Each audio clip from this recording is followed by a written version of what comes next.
Hello and welcome to Emma's ESL English.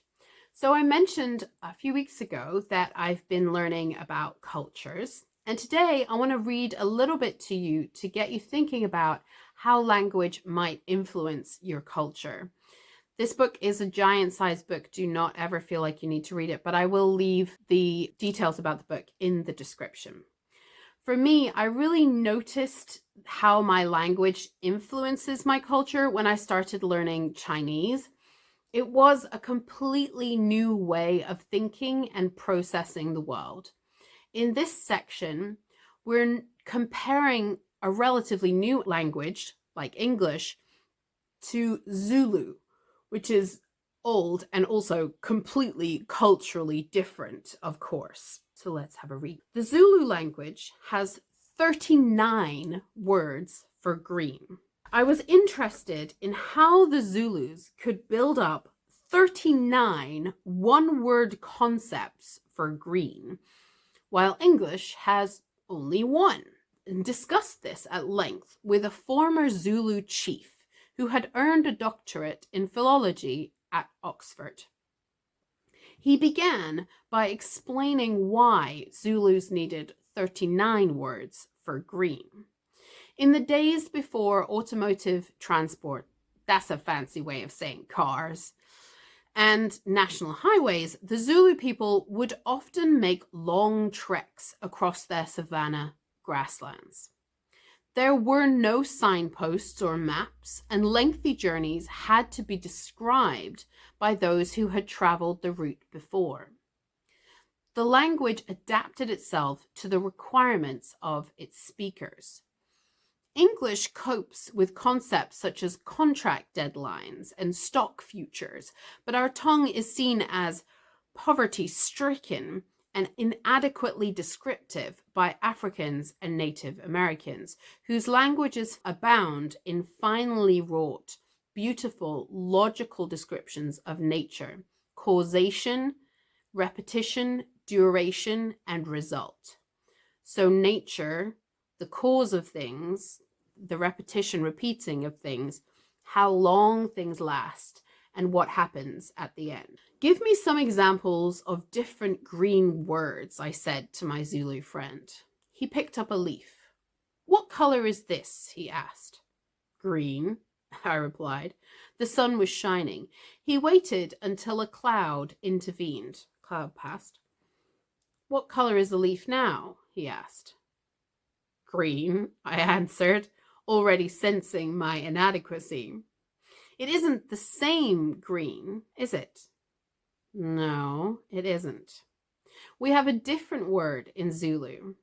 He dipped the leaf in water and held it out again. Has the color changed? Yes.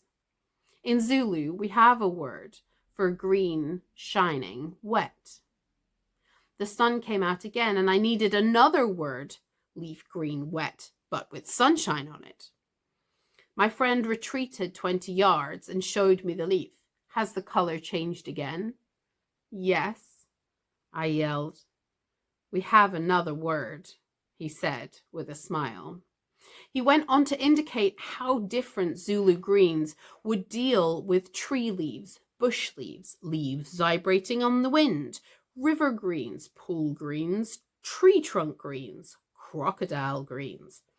He got to 39 without even raising a sweat.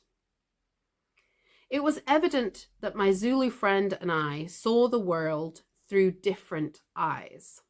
And yet, it was not a question of eyes. However international, multicultural, or all-embracing I wish to be, this guy speaks 12 languages, by the way.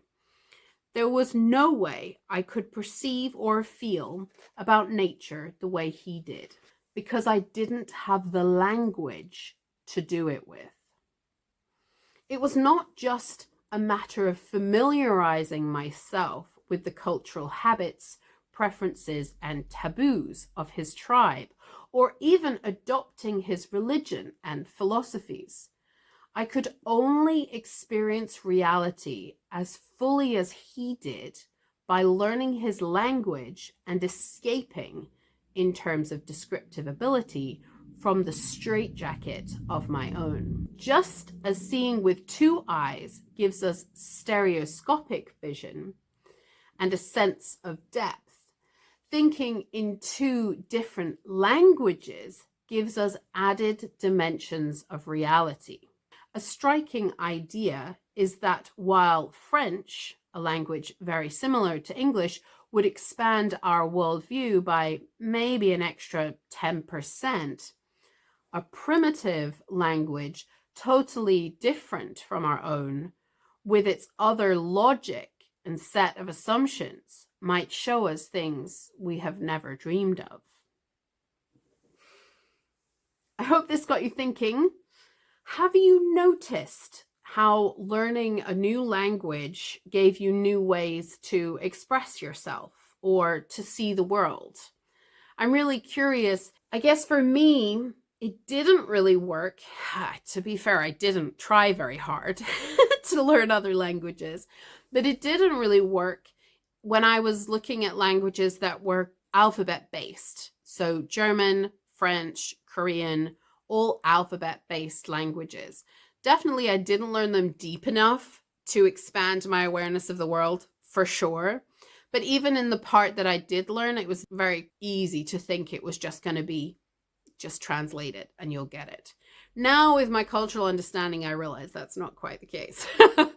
But when I started learning Chinese, very, very quickly, I had to accept that there just wasn't going to be a direct translation for almost anything because of the way Chinese works. You're thinking in ideas and concepts. So you'd have to explain every Chinese character with like a sentence in English. So it doesn't work. We have to go by the gist of what we're trying to say. But what it means is that we can quickly understand that Chinese people are looking at the world in a very different way. And I love this example because it's very common in native speaking English cultures for our culture and our education to really kind of belittle or reduce cultures that are much, much older than ours, especially those cultures that we see as savages is the traditional word that was used. So right across Africa, Native Americans, and really that goes to the whole of the American continent. And we see them and assume that because they have less technology than us, then they must be not as smart as us or something. I don't know. The logic was racist and very, very wrong. But I love this example because it's really demonstrating that for the world that they live in, their language is very, very nuanced and in fact provides us with a different way of looking at the world and understanding the complexities of the world and appreciating the complexities of the world that English really doesn't provide us. So to me, in this way, it shows that while English has a lot of vocabulary, it's not actually always the richest way to see our world. So I'm curious, what is your native language? And what do you think is sort of the benefit that you have with your native language compared to English? Do you lose anything when you're trying to speak in English? Do you gain something else when you're trying to speak in English? I would love to know. I'm very curious about this kind of thing. So please do drop a comment and let me know your thoughts on this one. There was a little bit of unusual vocabulary in this, so I will put that in the description. I hope this was interesting for you, and like, subscribe. I'll see you next time. Bye.